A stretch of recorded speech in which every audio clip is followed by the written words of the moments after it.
Eastern State Penitentiary was once the most famous and expensive prison in the world, but stands today in ruin, a haunting world of crumbling cell blocks and empty guard towers.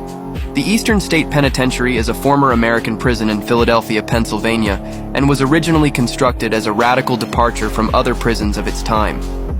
Initially imagined by the Philadelphia Society for Alleviating the Miseries of Public Prisons, the first prison reform group in the world, it pioneered a system of solitary confinement. The separate system was meant to reform rather than intimidate its inmates.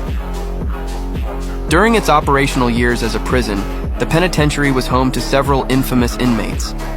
Its most well-known prisoner was Al Capone, America's most famous mobster, who was sentenced to 8 months at Eastern State. Another famous prisoner was bank robber Willie Sutton, who spent 11 years at Eastern State.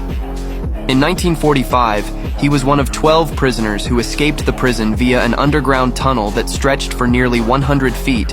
He and his fellow escapees were recaptured within hours. In 1913, the Pennsylvania system of solitary confinement was formally scrapped. By the 1970s, and with thousands more prisoners than the penitentiary had ever been constructed to handle, Eastern State closed its doors, and today, after 50 years, it's one of Philadelphia's most visited museums and a U.S. National Historic Landmark.